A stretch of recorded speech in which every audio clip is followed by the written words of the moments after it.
Special on Saturday ng DZRH.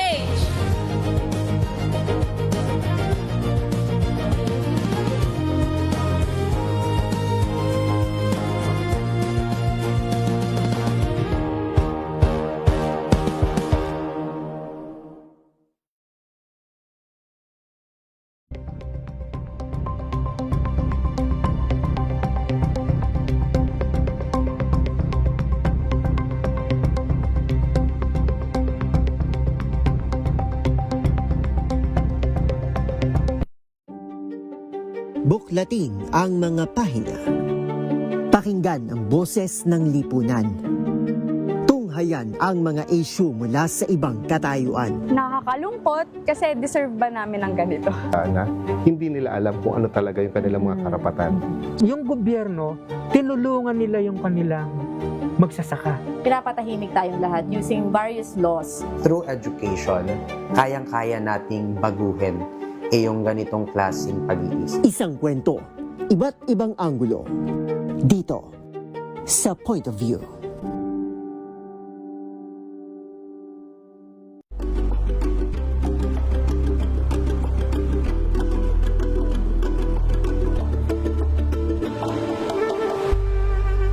Tambalang Anthony Taberna at Jerry Baha ang gigising sa inyong umaga dahil lalatay ang humahagupit na diskusyon at komentaryo Lunes hanggang Biyernes sa 2x2.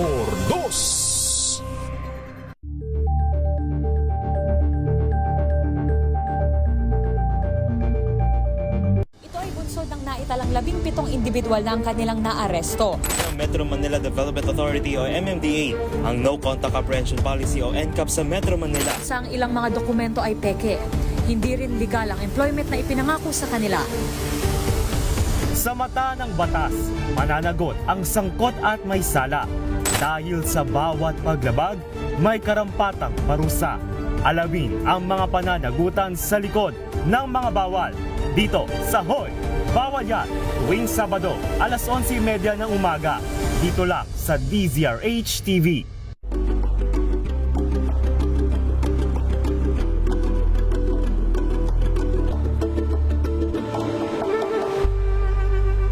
Tumunog na ang gandingan para sa kalikasan. Ang nagkamit ng parangal bilang Best News Anchor ay walang iba kundi si Angelo Palmones ng Magandang Umaga Pilipinas, DZRH Radio 666 kHz.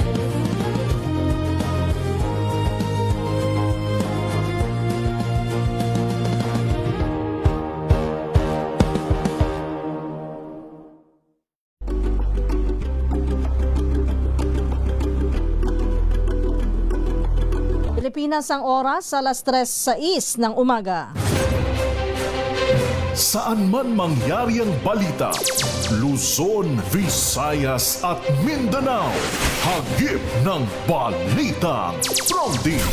Kinalap ng buong puwersa ng MBC Media Group mula Aksyon Radyo, Radyo Natin Nationwide at DZRH Provincial at Regional Correspondents.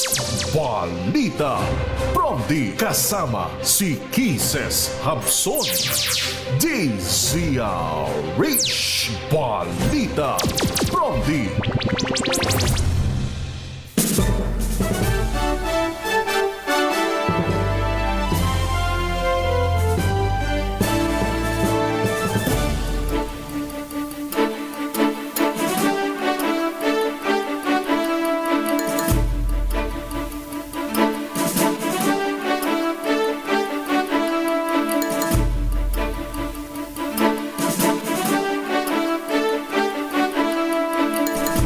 Magandang umaga Luzon, Visayas, Mindanao, Pilipinas. Ito po ang balitang Promdi ngayong araw ng Martes,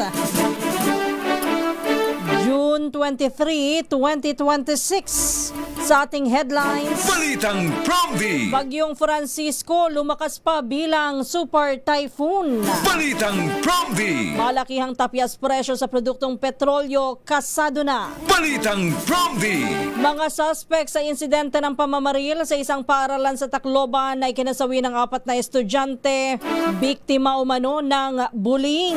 Balitang Promdi! Coach Tab Baldwin nakatakdang humarap sa NBI ngayong araw. Balitang Promdi! 4 pang luxury cars ng mag-asawang Diskaya nakatakdang isubasta sa Lunes. Balitang Promdi! DepEd, iimbestigahan naman sa isyu ng umano'y sexual abuse na kinasangkutan ng ilang guro sa isang paaralan sa Parañaque City. Balitang Promdi! Yan ang ulo ng ating mga balita. Kasama niyo po ang inyong lingkod, Kisas Habson, para sa DZRH, una sa Pilipinas, una sa Pilipino. At ngayon sa detalye ng ating mga balita. Balitang Promdi!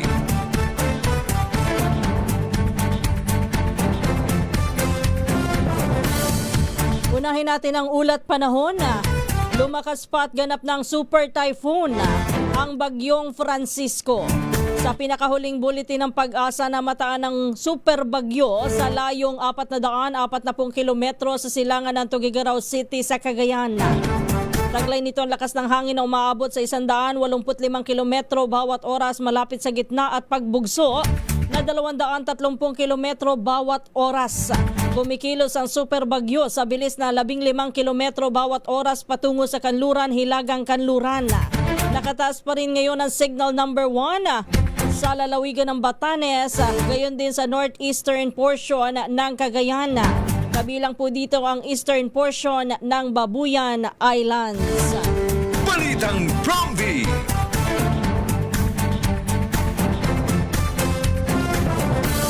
Samantala, tuloy naman ang malakihang rollback sa presyo ng produktong petrolyo ngayong araw. Yan ay sa kabila ng panibagong tensyon sa gitnang silangan. Sa anunsyo ng Department of Energy, 9 pesos and 40 centavos hanggang 11 pesos and 4 centavos ang tapya sa kada litro ng diesel, habang 9 pesos hanggang 11 pesos naman sa bawat litro ng kerosene. Magbabawasan din ng 3 pesos hanggang 3 pesos and 90 centavos hanggang 5 pesos and 92 centavos ang kada litro ng gasolina. Epektibo ang oil price rollback sa malaking kumpanya o malalaking kumpanya ng langis dito po sa ating bansa mamayang alas 6 ng umaga. Balitang Promdi! Samantala, balita muna tayo sa mga lalawigan. Unahin natin ang Cordillera. Standby, Romy. Halos 6 na milyong pisong halaga ng illegal na droga na kumpiska sa isang linggong anti-drug operations. Mayroon pong 5 drug personalities ang nahuli rin ng Cordillera PNP. Ibalita mo yan RH41, Romy Gonzalez. Malaking dagot na naman sa illegal drug activity sa Cordillera ang pagkakasamsam ng higit sa 5.9 na milyong piso ang halaga ng illegal na droga at pagkakatiklo sa 5 drug personalities sa isang linggong anti-drug operations ng Cordillera PNP. Batay sa report mula sa Regional Operations Division, nagputupad ang ProCar ng 14 na anti-illegal drug operations na kinabibilangan ng 10 marijuana eradication operations at 4 na bypass operations. Ang walang humpay na operasyon na nagresulta sa pagkakasamsam ng 23,642 fully grown marijuana plants, 2,800 marijuana seedlings, 8,134 na gramo ng tuyong marijuana at 18.43 grams ng shabu na may kabong standard drug price na 5,941,804 pesos. Samantala 5 drug personalities naman ang naaresto, 4 ang nakalistang street-level individuals at 1 high-value individuals. Aharap ang mga suspect ng kasong paglabag sa Republic Act 9165 o Comprehensive Dangerous Drugs Act of 2002. Ito si RH41, Romy Gonzalez para sa DZRH, una sa Pilipinas, una sa Pilipino. Balitang Promdi! Maraming salamat, Romy Gonzalez. Standby lang kay Freddy. 4 na estudyante ang nasawi habang may iba pang sugatan matapos ang pamamaril sa loob ng San Jose National High School sa Barangay 86, Tacloban City kahapon ng umaga. Ayon sa Tacloban City Police, 2 grade 9 student ang mga suspect na may edad 15 at 14. Batay sa report, bigla na lang pumasok ang mga suspect sa 2 silid-aralan at nagpaulan ng bala sa kanilang mga kaklase. Tinatayang nasa 40 hanggang sa 50 estudyante ang nasa mga silid nang mangyari ang insidente bandang alas 9 ng umaga. Ayon kay Eastern Visayas Police Director Brigadier General Jason Capoy, gumamit ang mga suspect ng isang 9mm Glock pistol at isang 38 caliber na baril. Nahuli na rin po ang mga suspect at sila po itinurn over na sa City Social Welfare Development Office alinsunod sa RA number 9322 o ang Juvenile Justice and Welfare Act. Balitang Prompty.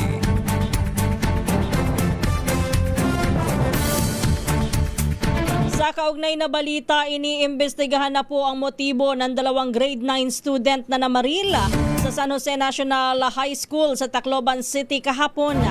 Ayon kay PNP spokesperson Colonel Allen Ray Co, tinitingnan ng pulisya ang posibilidad na biktima sila ng bullying sa paaralan. Paliwanag naman ni Police Regional Office 8 Director Brigadier General Jason Capoy, lumabas sa kanilang paunang investigasyon na malapit na magkaibigan ang 2 namaril na estudyante. Nabatid din na mula grade 7 ay nabubuli na ang 2 kaya gumanti ang mga ito sa kanilang mga kaklase. Lumabas din sa investigasyon na talagang may mga target na barilin ang 2, ngunit hindi pa malinaw kung sila rin ang mga nasawing biktima. Patuloy naman na inaalam ng pulisya ang kabuuang detalye bago nangyari ang pamamaril. Balitang Prompty. Puntahan muna natin balita sa Pangasinan. Motorsiklo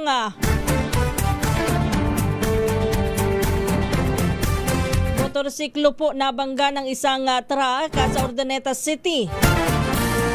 Yun daw pong ginang na angkas ng motorsiklo patay. Habang sugatan naman ang asawang rider. Balita mo yan, RH38 Freddy Fajardo.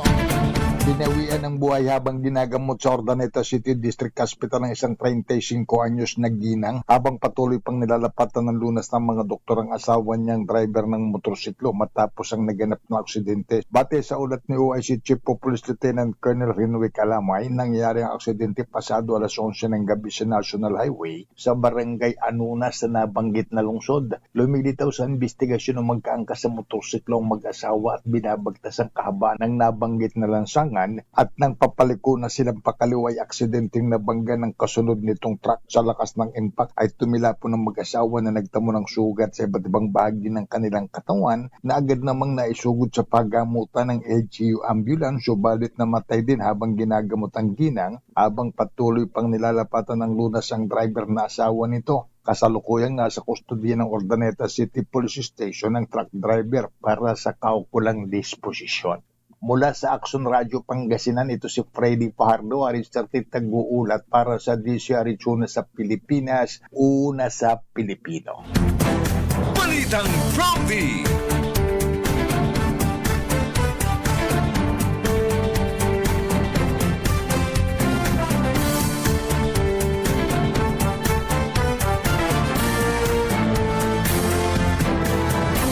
Pilipinas ang oras alas 3:15 na ng umaga.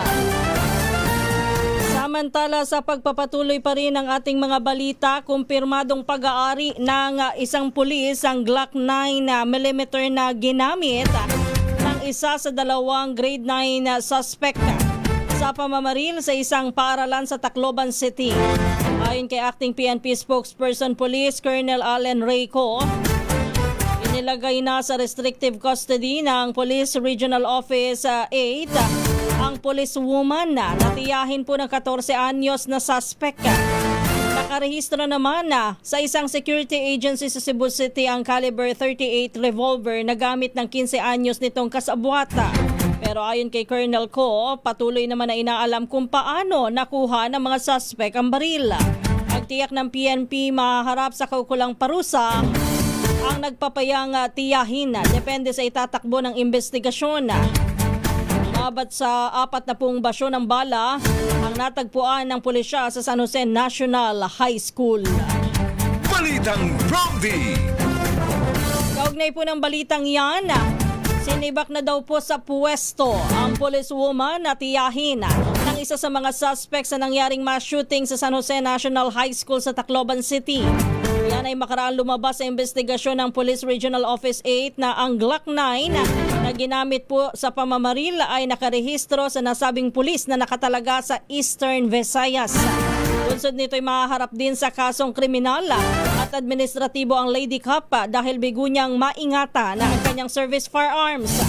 Samantala, hindi pa maberipika ng pulisya kung totoong ang lumabas na impormasyon na anak umano ng isang sundalo ang isa pang suspect. Balitang Roundy. Balita muna tayo sa Central Luzon. Standby, Dani. 30 individual arestado. Halos 700,000 halaga ng shabu nasamsam sa isang lingguhang operasyon ng PNP Zambales. Ibalita mo yan, RH37, Dani Kumilang. Arestado ang 30 individual habang humigit kumulang sa 886,660 pesos na halaga ng hininalang shabu ang nasamsam ng Zambales Police Provincial Office sa serye ng operasyon laban sa illegal na droga sa loob ng 1 linggo. Ayon sa ulat, 14 na drug suspect ang naaresto sa 10 magkakahiwalay na anti-drug operation kung saan nakumpiska ang kabuang 127.45 gramo ng hininalang shabu. Sa kampanya laban naman sa illegal na armas, isang individual ang naaresto sa paglamag sa Republic Act 10591 at 2 baril ang nakumpiska.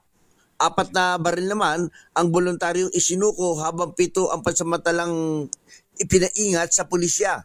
Nagsagawa rin ng 3 operasyon laban sa illegal na pangisda na nagresulta naman ito sa pagkakaresto ng isang suspect sa pamamagitan ng dinamita. Samantala, 14 na wanted person ang naaresto sa manhunt operation kabilang ang 2 most wanted person. Ayon dito kay Zambales Provincial Director Colonel Benjamin Ariola, patuloy ang paigtingin ng kapulisan ang kampanya laban sa illegal na droga at iba pang uri ng kriminalidad sa buong lalawigan. Dani Kumilang, RH37, DZRH, una sa Pilipinas, una sa Pilipino.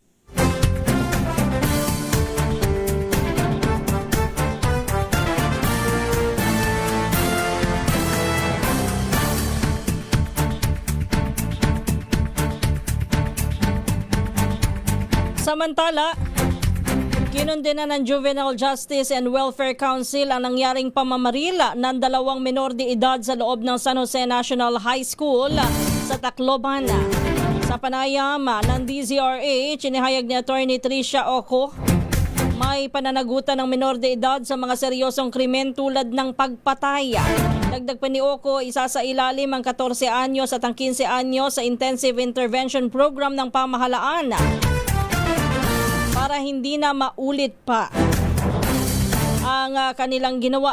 Samantala, nananawagan naman si Oco sa mga magulang at guro na huwag baliwalain ang senyales ng mga bata pagdating sa kanilang behavior maski na ang mga napapanood sa social media. Ito po yung nagpapatunay sa mga nagsasabi ho na walang pananagutan kapag ka minor de edad, meron din po. Yun nga lamang, hindi sila sa mismong kulungan yung ordinaryong kulungan na mapupunta. At sa halip ay meron po silang hiwalay na paglalagyan para sa intensive intervention program. Pero syempre, sa kabila po niyan, dahil sunod-sunod yung mga nangyayaring karahasan sa mga paaralan ngayon, dapat siguro pa rin ay reviewin. Balikan natin itong Juvenile Justice Act natin upang mapag-aralan kung tayo ba ay nakukulangan pa o may kulang pa ba. Kailangan pa bang medyo bigatan o kailangan pa nating rebisahin ang batas para para po sa makasabay sa mga nangyayaring sitwasyon ngayon, lalo na sa mga kabataan. Balitang Province. Alas 3:22 ng umaga. Sa oras na ito, balikan muna natin mga balita mula sa probinsya. Puntahan natin si Rex Cantong dyan sa Negros Occidental. Yun daw pong isang lalaki pinagbabaril ng armado sa bayan ng Binalbagan sa Negros Occidental. Go ahead, RH46, Rex Cantong. Patay ang 54 anyos na lalaki matapos barilin ng mga umano'y miyembro ng rebuilding grupo sa Sitio Carnawan, Barangay Amuntay, bayan ng Binalbagan, Negros Occidental. Ang biktima kinilala na si Henry Prasio, 54 anyos, residente ng Sitio Patuyo, Barangay Makalignit, bayan ng Isabela, Negros Occidental.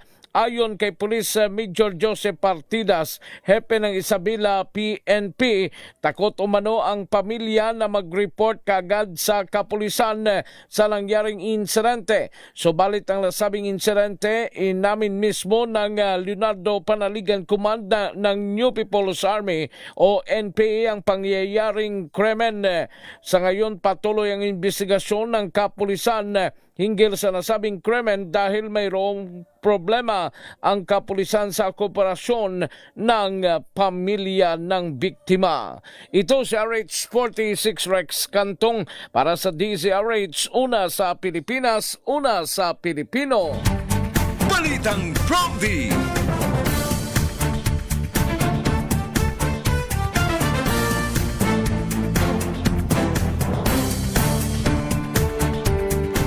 Sa iba pa nating mga balita, naglungsad naman ang investigasyon ng Department of Education kaugnay ng paratang ng sexual abuse sa loob po ng Parañaque National High School.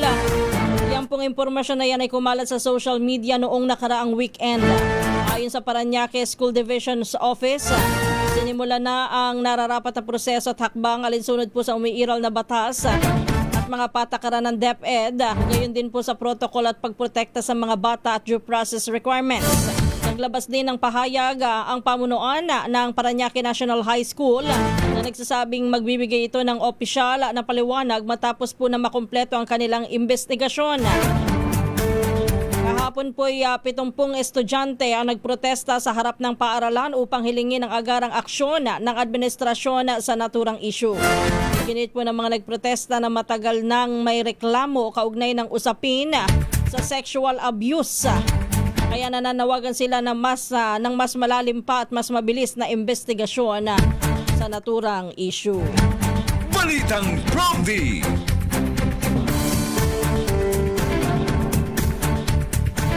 Pilipinas ang oras, alas 3:24 na po ng umaga. Sa pagpapatuloy pa rin ng ating mga balita, hindi ulit dadalo si dating Pangulong Rodrigo Duterte sa status conference ng kanyang kasong Crimes Against Humanity sa International Criminal Court sa The Hague, Netherlands.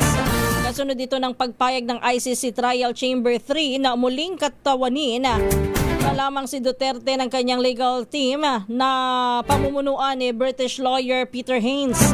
Tatalakayin sa pagdinig ang mga deadline sa pagsusumite ng obserbasyon sa mga ulat ng experts panel. Pagpapatibay ng mga protocol at paghawak ng confidential na informasyon at mga page limit ng trial briefs ng prosecution. Inaasahan din na pag-uusapan ng mga hukom at ng magkabilang panig ang mga susunod na petsa ng status conference pagkatapos po ng judicial recess. Nakatakdang ganapin ang status conference ngayong araw mula alas 10 ng umaga hanggang alas 12 ng tanghali sa The Hague o kaya naman ay alas 4 hanggang alas 6 ng gabi oras po dito sa Pilipinas. Balitang Province. Balita naman tayo mula sa Western Visayas. Standby Joe. 5 katao arestado po sa buy-bust operation sa Estancia Iloilo. 20.47 milyong pisong halaga sa shabu na samsama. Ibalita mo yan, Jocelyn Maque ng Action Radio Iloilo. Binubugbog sa buy-bust operation ang 5 individual sa Poblacion Zone 2 Estancia. Sa mga naaresto, isa dito ang itinuturing na high-value individual na kinilalang si alias Pirot, 43 anyos na target ng operasyon. Na-recover sa mga nadakip ang 364 grams na suspected shabu na nagkakalaga ng 2,475,000 pesos. Ayon kay Police Regional Office 6 Acting Regional Director Police Brigadier General Randolph Tuanyo, na ang pagka-aresto ng mga drug personality nagpapakita ng magandang performance ng pulisya sa rehiyon sa kampanya kontra iligal na droga. Mula sa Action Radio Iloilo, ito si Jocelyn Maque para sa DZRH, una sa Pilipinas, una sa Pilipino. Balitang Prompty. Thank you, Joe. Standby, Jimmy. Sa iba pa po nating mga balita sa oras na alas 3:27 na po ng umaga, pinapayagan pa rin ang paghaharap ng mga surprise witness sa impeachment trial ni Vice President Sara Duterte. Ito'y kahit nakapagsumiti na ang prosecution at ng depensa ng kanilang mga listahan ng mga testigo sa paglilitis. Gayon din ang mga ebidensya sa 4 na articles of impeachment. Ayon kay Senate Secretary Renato Bantog, na siyang itinalagang clerk of court ng impeachment trial, may karapatan ng magkabilang panig na magreserba ng mga saksing hindi pa agad available sa panahon po ng pre-trial. Gayunman, kailangang ipaalama ng parehong panig ang pagkakakilanlan ng mga ito 3 araw bago ang nakatakdang pagharap nila sa hukuman. Magsisimula ang aktwal ng paglilitis on trial proper sa impeachment case ni VP Sara sa July 6, 2026. Apat na mamahaling sasakyan pa ng mag-asawang kontraktor na sina Curly at Sara Diskaya ang nakatakdang isubasta sa June 29, araw po ng Lunes. Ayon sa Bureau of Internal Revenue, maaari ng inspeksyonin ang mga sasakyan ng mga interesadong bidder. Yan po ipupuntahan sa punong tanggapan po ng ahensya sa Quezon City mula alas 8 ng umaga hanggang alas 5 ng hapon. Kabilang sa mga ipa-auction ang Land Rover Defender 130S na may tinatayang halaga na 8.4 million pesos. Ngayon din ang Land Rover Range Rover LWB, nagkakahalaga po ng 7.17 million pesos. Ang Mercedes-Benz GLS 350D AMG-L na may halagang 7.1 million pesos. At ang Mercedes-Benz Sprinter 316 CD na may tinatayang presyo na 3.47 million pesos. Tinatayang aabot po sa 26.14 million pesos ang pinagsamang halaga ng 4 na luxury vehicle. Balitang Prompty. Balita muna tayo sa Eastern Visayas. Ang Archdiocese ng Palo nagpahayag daw po ng matinding pagkakadalamhati sa pamamaril sa San Jose National High School dyan po sa Tacloban City. Balita mo yan, RH32 Jimmy Angay-Angay.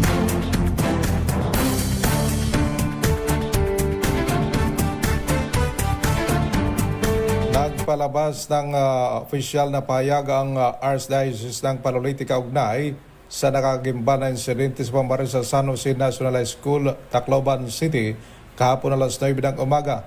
Ayon sa Archdiocese, labis ang ilang pangamba at kalungkutan sa trahedyang nagdulot ng pagkamatay ng mga inosenteng biktima.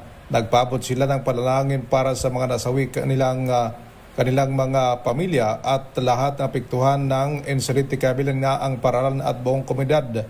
Binigyan diin ng Archdiocese ang pangyayari isang hamon sa bansa, pamilya at komunidad upang pag-isipan kung paano may papasa sa kabataan ang mabubuting pagpapalaga at wastong paggabay. Samantala, nawagan si Archbishop John Ifdu ang pagkakaisa at pagtutulungan upang matiyak na hindi na maulit ang ganitong uri ng trahedya. Niyak niya ang patuloy na panalangin at suporta sa simbahan para sa mga biktima at kanilang mahal sa buhay habang patuloy ang paghilom mula sa malungkot na pangyayaring ito. Mula dito sa DYVL Action Radio Tacloban, ito si RH32 Jimmy Angay-Angay para sa DZRH, una sa Pilipinas, una sa Pilipino. Balitang Prompty. Thank you, Jimmy. Standby lang kay Jane. Inaasahan namang haharap ngayong araw sa National Bureau of Investigation si resigned Ateneo de Manila University basketball coach Tab Baldwin. Yan ay upang mahinga ng impormasyon kaugnay ng pagkasawi ng dalawang manlalaro ng Blue Eagles na sina Rene Baterbonia at Divine Adili. Sila po'y nalunod sa gitna ng team building activity sa Dipakulaw, Aurora. Ayon kay NBI Director Melvin Matibag, nakatakdang dumalo si Baldwin sa pagdinig ng NBI alas 2 ng hapon. Ito po'y matapos na mabigong makasipot ang dating Ateneo coach sa tatlong magkakasunod na pagkakataon sa kabila po ng subpoena na ipinalabas ng ahensya. Balitang Prompty. Alas 3:33 ng umaga, suwerte naman na nakaligtas sa pagpaslang ang isang radio anchor at station manager ng BF Basco Radio Station dyan po sa Rojas City sa Capiz. Kinilala po ang biktima na si Jay Lavapies, 48 anyos, mas kilala sa pangalang Papang Jay. Nangyari ang bigong pag-ambush sa kanya dakong alas 5:40 ng umaga habang patungo siya sa radio station.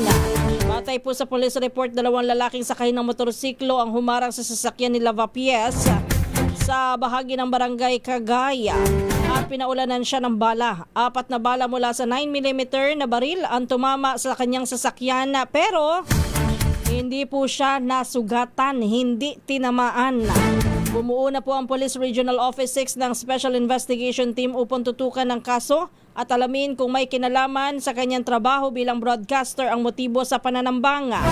Nabatid naman na si Lavapies at ang kanyang misis na isa ring radio anchor ay pareho pong naharap sa kasong cyber libel. Balitang Prompty. Alas 3:34 na po ng umaga, balita naman tayo sa Northern Samar.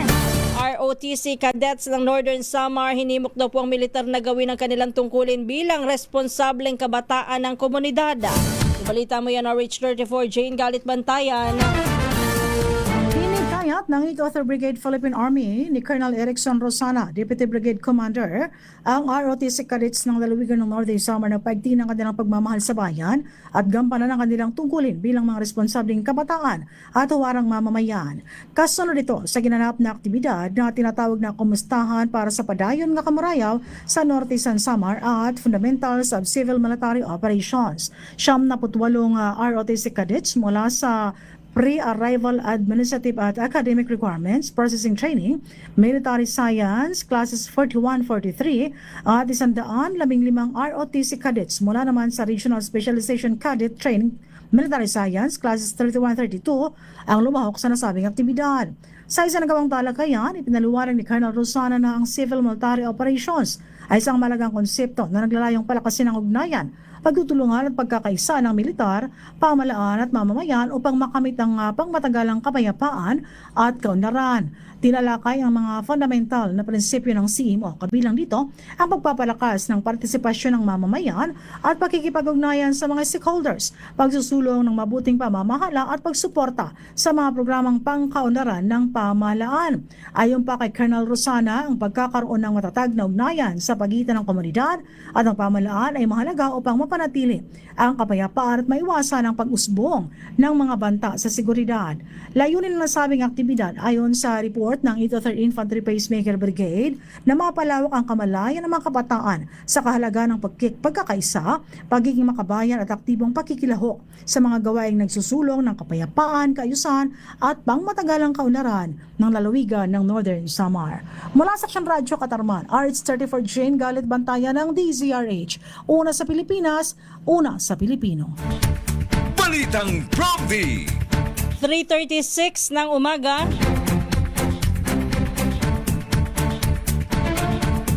Standby lang Tina, standby din kay June. Standby lang sa ating balita sa Davao. Sa kulungan daw po ang bagsak na isang 41 anyos na ginang matapos na hindi magbayad sa pagpapareband ng buhok sa isang salon sa Tutuban Center sa Maynila. Ayon sa NCRPO, nagtanong-tanong pa ang babae bago kumuha ng hair treatment. kung saan mismo ang salon manager pang nagpaliwanag sa kanya ng kanilang serbisyo.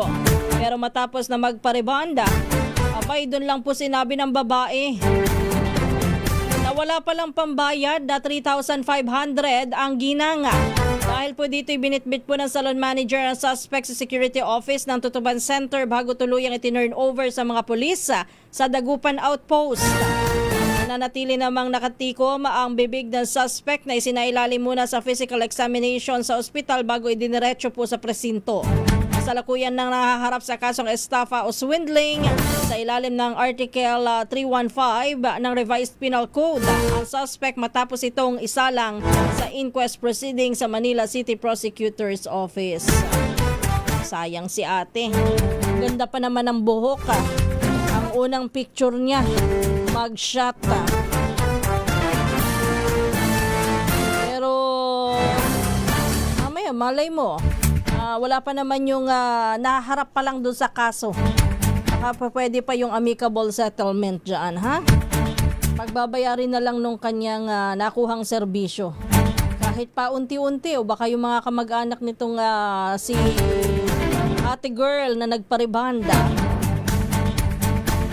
Samantala, puntahan muna natin balita mula sa Davao. Regional level high value target na timbog daw po sa buy-bust operation dyan sa lungsod ng Davao. Balita mo yan, Jun Suter ng Action Radio Davao.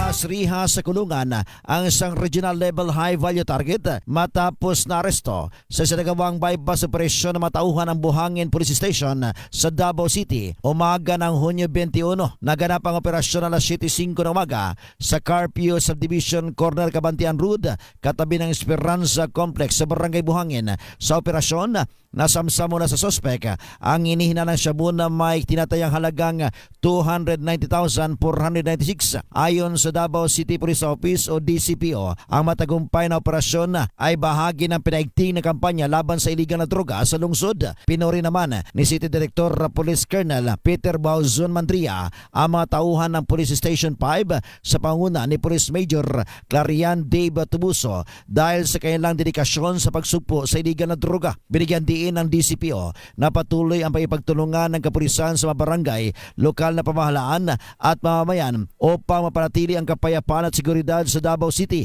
lalo na sa pagprotekta sa kabataan laban sa masamang epekto ng pinagbawal na gamot. Patuloy namang inihanda ang kaukulang kaso laban sa naarestong suspect. Ito si June Suter para sa DZRH. Una sa Pilipinas, una sa Pilipino. Balitang Prompty. Samantala, nakapagtala ang DOST Pag-asa ng hailstorm o pag-ulan ng tipak ng mga yelo sa ilang bahagi po ng bansa noong weekend. Ayon po kay Weather Specialist Charmaine Varilla ng Pag-asa, nangyari ang hailstorm sa Taal, Batangas at Magalang, Pampanga mula alas 5 ng hapon hanggang alas 10 ng gabi noong linggo, bunga po ng severe thunderstorm. Sabi ni Varilla, nabubuo ang hailstorm. Nabubuo ang hail kapag nadadala ng malakas na hangin ang mga patak ng ulan o yung raindrops sa napakalamig na bahagi po ng atmosphere hanggang sa maging ito'y itipak na ng yelo. Bagaman hindi karaniwan na nararanasan sa Pilipinas ang hailstorm, sinabi po ng Pag-asa na nagiging posible ito dahil po sa halumigmig ng panahon o yung tinatawag na moist. Balitang Prompty. Nako tayo, balitang nasyonal. DPWH Quick Response Team tiniyak po na patuloy ang declogging at paglilinis ng mga isinasagawa sa mga binahang lugar sa Metro Manila o bahaing lugar sa Metro Manila bunsod po ng mga nagdaang pag-ulan. Balita mo yan, RH9, Tina Nolasco. Muling tiniyak ng Department of Public Works and Highways o DPWH na tuloy-tuloy ang kanilang declogging at paglilinis na isinasagawa sa mga binahang lugar sa Metro Manila bunsod ng mga nagdaang pag-ulan. Ayon sa DPWH Quick Response Team, mabilis na humupa ang baha dulot ng mga bumarang basura at spoil sa mga drainage inlets sa lugar. Partikular na rito ang bahagi ng C5 Road, Pasig City at Visayas Avenue sa Quezon City kung saan agad agad na humupa ang baha dulot ng mga bumarang basura at spoils sa mga drainage inlets. Layunin nila ng hakbang na matiyak na maayos na makadadaloy ang tubig sa mga estero, creek at drainage. Gaya sa G. Araneta Avenue mula Victory hanggang Quezon Avenue, walang naipon na tubig baha sa lugar kahit na malakas ang ulan simula nang matapos ang drainage rehabilitation project sa lugar. Ito si RH9 Tino Nolasco para sa DZRH, una sa Pilipinas, una sa Pilipino. Balitang Promdi. Maraming salamat, Tina. Pilipinas ang oras alas 3:41. Diyan na po nagtatapos ang ating balitaan dito po sa Balitang Promdi. Tayo ho'y dadako na sa pangalawang bahagi ng ating programa. Balitang Promdi.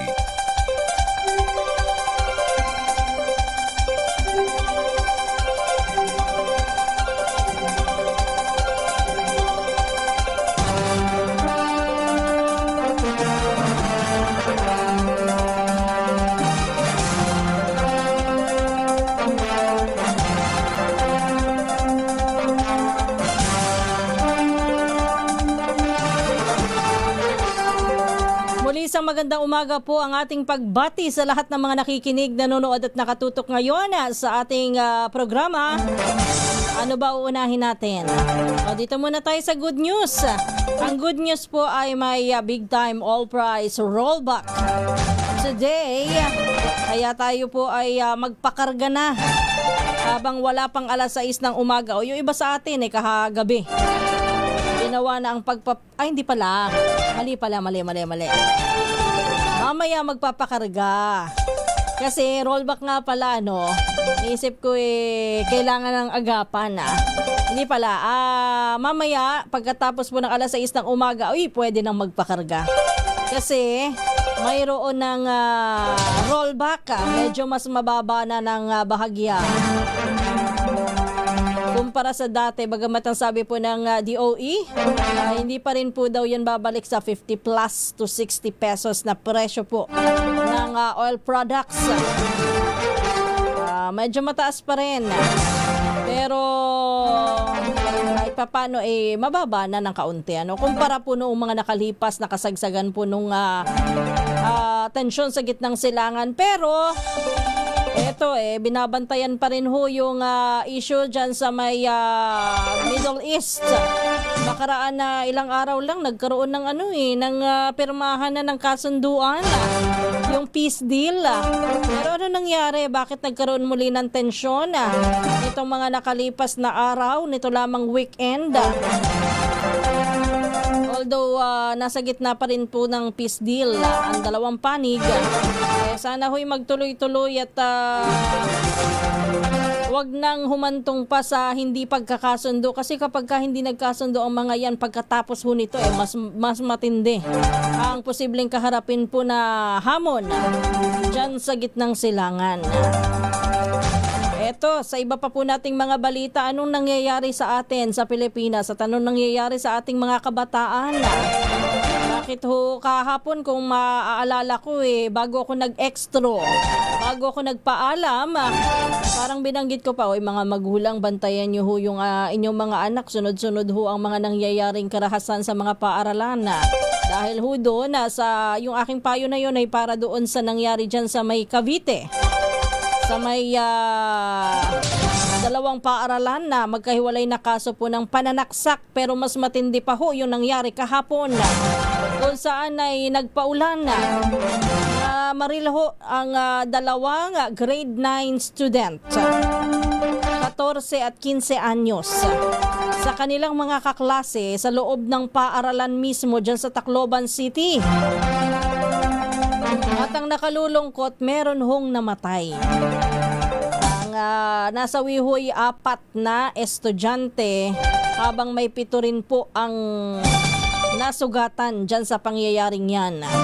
Ang tinitingnang motibo, bagamat hindi pa po beripikado at patuloy pa ang investigasyon, bullying pa rin. Anong nangyayari at bakit ganito na ba talaga? Ang gulo.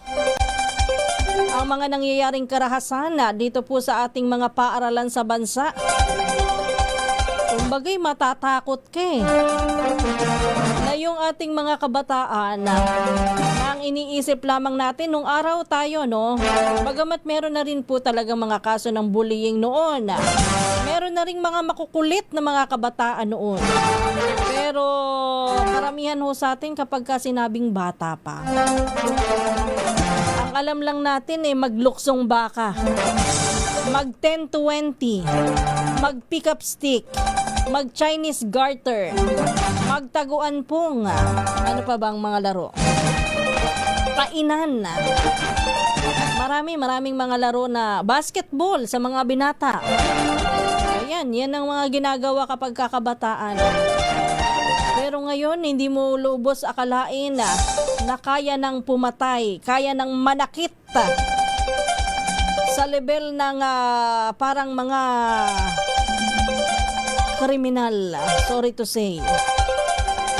Pero sabi nga po, sa ilalim po ng ating juvenile justice, hindi pa rin daw po itinuturing ng mga kriminal ang mga 15, 15,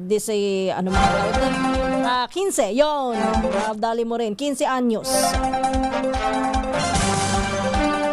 At yung mga minor de edad, sabi ho ay baka sakali na yan ay pwede pang magbago, sabi, iyon ang ating batas. Kaya ho, hindi po sila idinadala sa mga ordinaryong piitan. Sa halip, ang mga pinagdadalhan po na pasilidad sa kanila yung kagaya ho dun sa Bahay Pag-asa. Yan. Bukod po doon sa pasilidad ng Bahay Pag-asa, meron tayong mga Youth Rehabilitation Center o yung YRCs. Yan naman po, pinamamahalaan po yan ng Social Welfare and Development o ng DSWD. Meron naman po mga residential care facilities din po sa mga lokal na pamahalaan. At saka mga community-based rehabilitation program naman na ginagawa din sa mga barangay. Kaya lang sa panahon ba ngayon, kapag ka ang isang bata na nagkaroon ng matinding pagkakasala, tumatalab pa kaya at saka tumatalab pa kaya yung mga ginagawa ho ng mga community service? Kasi binabasa ko kanina, ano po pwedeng gawin? Isa daw po sa mga pinibigay na aktibidad para sa kanila yung mga community service, bukod po doon sa counseling. O yun ang sinasabi. Pero di ba yung community service kahit sa mga paaralan, ako nga ho minsang nagreklamo sa issue ng bullying sa paaralan para sa aking anak. At ang ipinataw na parusa para dun sa mga nagkasala, na ako din naman ay inoohan ko ay community service. Pero sa totoo lang, hindi mo rin kasi alam, natuto ba sila talaga dun sa community service na tinatawag. Tsaka yung mga ganyan ba, hindi ba talaga nila alam kung ano ang pwede nilang kahinatnan? Tayo na rin na nagsabi, matatalino na ho ang mga kabataan ngayon. Dahil sa kakapanood natin ng mga kung ano-ano sa social media, nakikita na natin na higit pa ang kanilang nalalaman kung minsan sa mga nakatatanda. Marami kaya na nilang sabayan na ang mga nalalaman kung minsan ng mga matatanda, except dun sa mga sobrang bata. Pero yung mga 15 anyos, 17, 16, baka talagang kailangan na nating reviewin ang batas tungkol po dyan. Sabi dito ni Herman Convocar, good morning Ma'am Kisas, grabe na ang mga kabataan ngayon, marunong na po silang gumamit ng baril. Totoo lang, yun nga sinasabi ko, higit pa minsan ang nalalaman nila kaysa doon sa mga ibang matatanda. Yan siguro ang epekto ng panonood po ng mga teleserye na puro barilan at suntukan. Hindi lang yan, yung mga ginagawa po doon sa mga laro sa computer, di ba?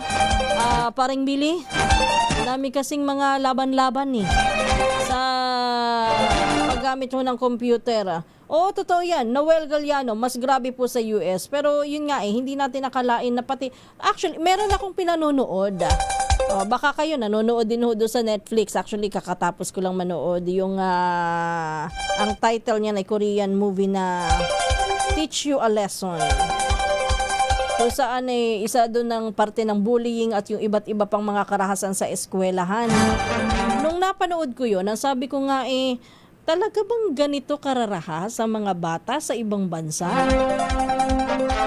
At kung titingnan, nangyayari din kaya ito sa Pilipinas? Napapaisip ako nitong lately. Tapos malalaman mo sunod-sunod ang mga nangyayari hong karahasan, kaya't nakakapag-alala, matinding pag-aalala ho. Lalo na sa mga magulang. Alam nating marami sa atin mga responsible parents na kayang gabayan ang ating mga anak. Nakausap natin, pinagsasabihan, pero kasi kuminsan kapag malayo na sa ating mga paningin ng ating mga bata, meron ho tayong mga kakilala na minsan mabait kapag kakaharap ang magulang. Pero kapag nakatalikod na ang mga magulang, gaano pa ba kabait? Ano ba ang kanyang ginagawa kapag nakatalikod ng mga magulang? May mga ganyan ho. Kaya sabi nga ho natin talagang kailangang review na tayo ng kaunti sa ating mga mambabatas kaysa politika po ang ating inuuna. Anyway, batiin ko lamang bago sa iba pa nating mga pagbati at mga pahabol na mga pagbati, batiin lamang natin. Isang magandang umaga, happy listening, happy viewing. Kay Sir Bentong at kay Filemon Mamuwad, nakikinig, nanonood po sa atin sa mga oras na ito. Binabati rin ho natin ng isang magandang umaga. And syempre, congratulations. At ba talagang inuulan na. Inuulan ng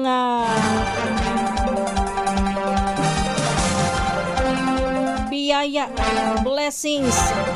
Itong si Tita Ems kasi yung isa sa kanyang mga apo ay first honor sa NU Clark sa Bachelor of Science in Information and Technology sa third term ng 2025-2026.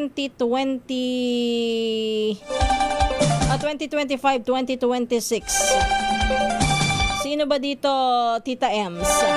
Ang iyong anak na yon, o ang iyong apo na yon, na ating babatiin? Abay, congratulations talagang kanina pagpasok niya. Yun ang una niya talagang pinagmalaki. Congratulations sa apo ni Tita Ems Malukabral, At sa iba pa po nating mga pagbati, asan ba si Jeric? Jeric! Bili-bili. Pakitawag nga si Jeric, may papatanong lang ako. Yung pangalan. Alberto Perez, isang magandang umaga. Ganon din po ang pagbati natin kay Renato Abad, kay Emelita Zerna. Meron din po dito na ERPB.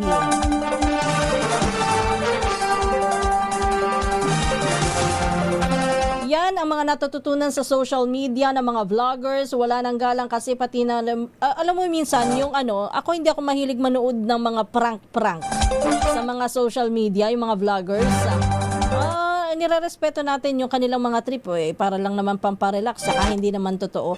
Kaya lang kung minsan po yung medyo masahol ng mga kalokohan na prank, kung minsan po hindi na nakakatawa. Minsan po yung ibang mga bata na i-impluwensya na pwede pala yun, nakakatawa pala yun. Baka ho ganun ang nangyayari kung minsan, Wala nang galang kasi pati ang mga nagkukunwaring mabubuting leader na masahol pa sa hayop kung magsalita po sa mga content nila. Yan. Ang mga ganyan ay hindi natuturuan ng magulang o guardian sa tamang paggamit ng baril, kung paano at hindi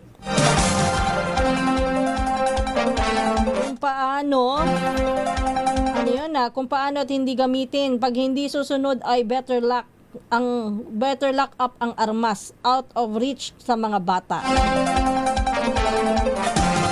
Sabi ni Emelita Zerna, watch that series, teach you a lesson. Totoo yan. Maganda. Kaya lang minsan mapapaisip ka talaga. Grabe, ganyan pala ang nangyayari talaga sa mga paaralan, Good morning kay Michael Montero. Binabati rin po natin na isang maganda umaga. Talagang grabe na po ang mga kabataan ngayon. Kawawa naman yung mga nagiging biktima.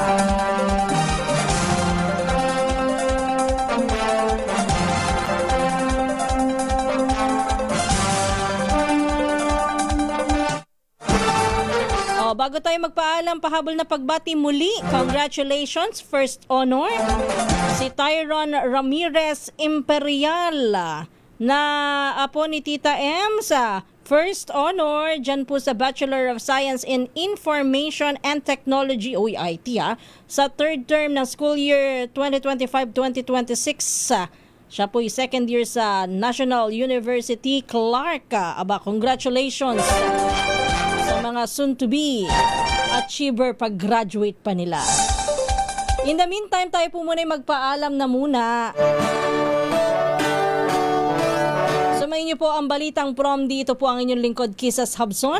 Susunod na si Kong Angel Palmones at ang magandang umaga, Pilipinas. Maraming salamat po sa lahat ng tumutok at nakinig.